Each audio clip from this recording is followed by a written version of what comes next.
Welcome back to JJK Modulo Manga Chapter 21 review.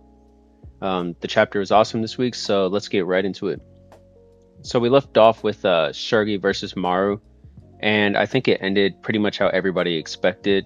These were two good characters, and it's very early on, and we didn't expect any of them to die, and we surely didn't expect either of them to kill each other, um, because they're both fighting for notable causes for each other's people, and so I'd fully expect all of them to, come out of this alive, at least this early on.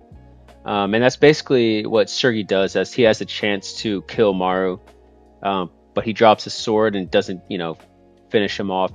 And this kind of throws Maru off because he's like, your people are, counting on you, and your sister's counting on you. So you're really just gonna let me live. And Sergi's like, I'm just 17 years old, like I'm just a kid too. And it just wouldn't feel right if, for him to kill him off. He doesn't want to go about it that way. So, that just shows Shuri's character. Sorry about that. I'm going to butcher it a few times. But yeah, let's get on to Maharaga versus Deborah, because I've talked a lot of trash about Deborah the past 2 weeks, purely because the way they made him seem was so awesome in the beginning. It just made him seem like this like almighty, like Sukuna type character, like just couldn't be touched. And then he kind of like went soft the past two chapters as Maharaga just absolutely pummeled him. And so seeing him start to figure his way through sorcery is pretty interesting. And hopefully I've read it, because I'm just going to jump right into it. Seeing him, do his domain expansion was pretty cool. And to think that he was able to just figure this out pretty quickly, unless he already knew how to do it. But it seemed pretty early on in the fight that he had only one technique that he had always used, and it always worked for him. I don't know. Physically, obviously, he's extremely gifted, but curse technique wise, he had like that one move, and that was pretty much it. And so it's pretty funny because Maharaga is basically fighting another Maharaga. It's like who's going to adapt faster, and it seems like they're kind of on pace. We don't really get to see what Deborah's domain expansion does, but we should in the next upcoming chapter. And we got to feel bad for Maharaga, because this dude just fights the best. And I guess we can't punish him for being like the testing, for all these characters. It took Gojo, it took Sukuna. It's kind of like what's his name, the volcano curse early on, how he basically like he was always losing, but he was always fighting the strongest. I don't know why I can't remember his name. Somebody let me know down in the comments below.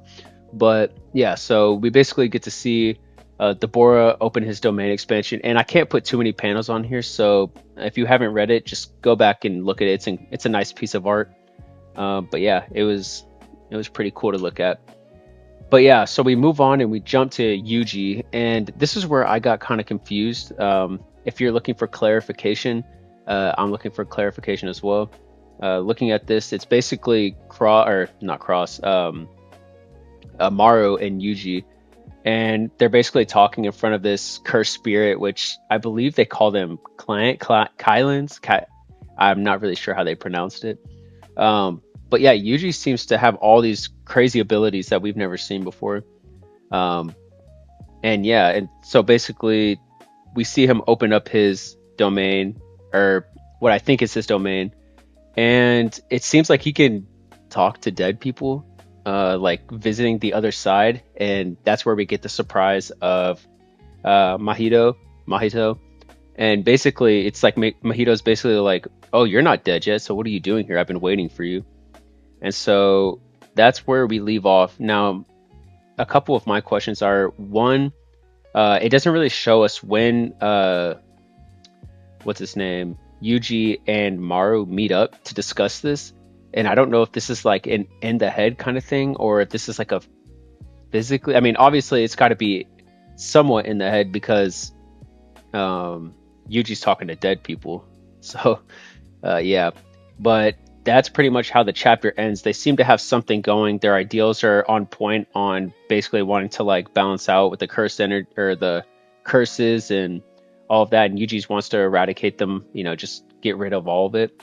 So I pretty much their plan is just to bring, a certain level of peace to the two, and that's where we're headed. Now, what Mahito really has to do with that, I'm not sure. I wonder if he's just gonna, if it's a skill he can use, but they're gonna use him, which is kind of funny because this dude was such a bad dude, and it's kind of, if he's just used as a tool by Yuji now, I think that's hilarious.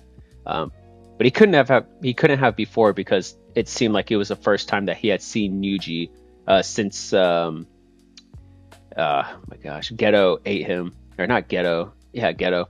But yeah, so that was pretty much it for chapter 21.